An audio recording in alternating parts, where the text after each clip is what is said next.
had to switch cameras, other one died. So, the Duff, the designated ugly fat friend, is a debut novel by Kody Keplinger, and a lot of my friends who I really love and respect on Goodreads really hated this book. I love this book. I thought about it after I read some of the reviews to think about it, because I like reading negative reviews to see the other side of the spectrum. But me, I really enjoyed this book. Basically, this story is about Bianca, and she is the Duff. She is compared to her friend, the designated ugly fat friend. And even though she's not ugly or fat, she feels that way compared to her friends who are the cheerleader type characters. And the douche / love interest of this story, Wesley, calls her this, and she throws a Coke in his face. After going through some problems at home with her family, Bianca turns to Wesley and to sex as a way to deal with it. And what I say about the Duff, I said this in my review of it on Goodreads, is that I don't think of this book as a love story. I think of it as a survival story.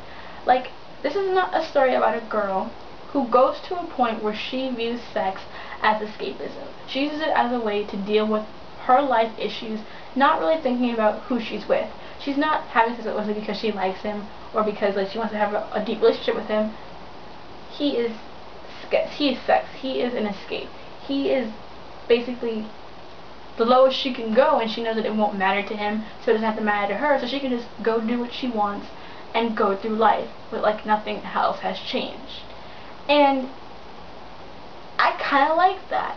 I felt like a lot of this book, Bianca, I felt like a lot of people said that she's not really likable. I felt that was part of the point. She is kind of in her own little bubble of how she feels life in the world should be, and she uses this experience, teaches her how to see the world in a more, rounded way. She's very closed-minded in the beginning of this book, but she kind of grows out of that. And I felt like that helped me enjoy her character more, because she starts blaming people and blaming her mother for her part of what's going on with the family issues, and she learns, look, everyone has to do what they have to do for their own lives. People who aren't happy, they have to leave. People have to do certain things, and you can't judge, other people based on stereotypes. Her two friends that she has, who are really great, because her friends are the cheerleader type characters, but they're not bitches or self-centered or anything. They're just cheerleaders, and they're still her friends. And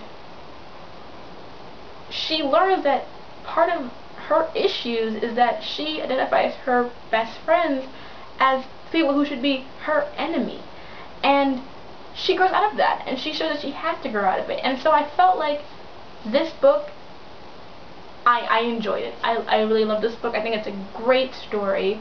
Again, people disagreed, so I'm giving you a heads up right now. People have been totally separate bounds about this book. I am on the love it side. I have no issues with it, and I don't mind if people think I'm stupid for liking it that much.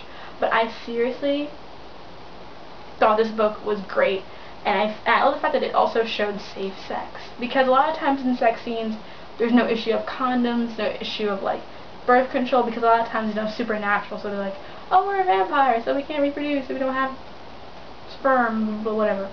But in this book they talk about condoms, they mention condoms, so that to me was just another reason why I kind of liked it, because it shows that it's aware of what it's saying, that this isn't you have to be careful. And that also to me was just great that they mentioned condoms. That just always makes me happy. Whenever you mention condoms in a book about sex, I'm always proud of you, because I'm just yeah, just because people are condoms aren't sexy. They're the sexiest part of sex, because that way you don't get a baby. Not having babies when you're a teenager is super sexy. So I give it the 5 stars. Totally think you should check it out. Again, I'll post, negative reviews of the positive reviews I've given and positive reviews of the negative reviews I've given to kind of show you the different sides of stuff. However, love this book.